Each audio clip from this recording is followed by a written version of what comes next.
just an update on a few things. The West 60 West Ridgeway waterline project is complete. The only thing left to do to complete that project out is the paving over the streets that they impacted up there from 5th Street up towards Scott Hill. And they pavers plan to do that starting Monday or Tuesday of next week. Also on West Ridgeway, the West Ridgeway Street paving project is completed. They started the striping process today, and they should be able to complete the striping process by the end of this week.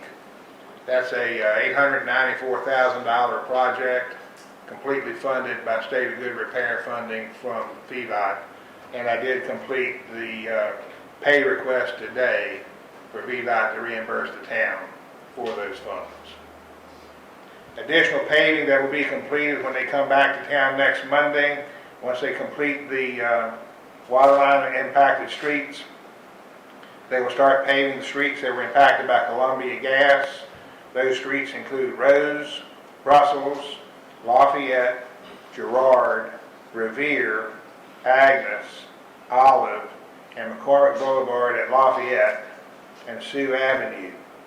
They will also be paving all of the utility cuts in town that were made through the winter and have been made through the summer of this year.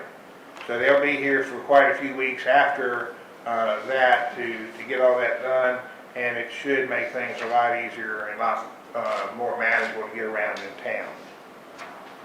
The performance agreement with the Jefferson School Partners has been signed. We have now officially entered the due diligence period for the school for both parties, for us and them. You're going to see a lot more activity down there, a lot more folks in and out of the school building. Contractors were in there today to get their initial scope of the school. Surprisingly, the contractor for the Jefferson School Partners felt like the school was in really good condition for how long it had been vacant, and was looking forward to getting started on it in the next year or so to get things moving on that. The wayfinding signs that we've been talking about for over a year now and have been promised on multiple occasions would be installed, have now scheduled their installation with us. They plan to be in town on the week of September the 22nd to open and pour the foundations, let those set for the week, and come back the week of September the 29th to do the installation of the wayfinding signs throughout town.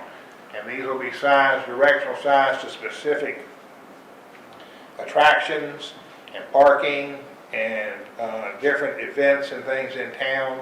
And it includes two what they call banner signs, one on the west end, one on the east end at the Kroger entrance, where we can post special events, Fall Festival, Chris Kendall Mart, things of that nature on, and change those banners out as those events change.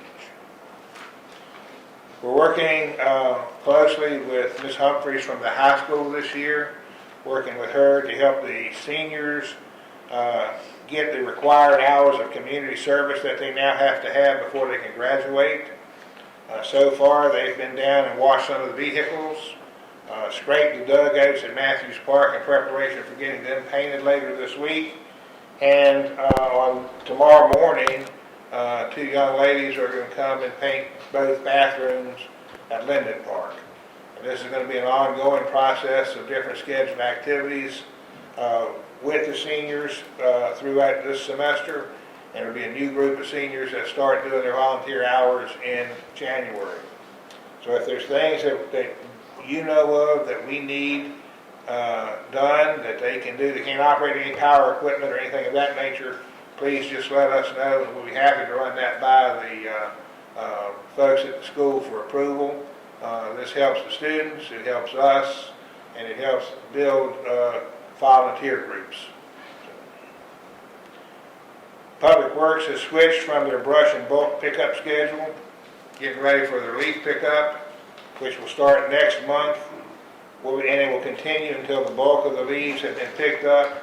Sometime usually after the first of the year that will happen. A lot of that just depends on the weather, and of course we always are plagued with some equipment failure during the process. But they will also put out, like they always do, a schedule for the different zones in town starting in October. And lastly, the 608 Main Street, which is the big building across the street from Town Hall, the asbestos flooring and asbestos around the boiler tank was removed today.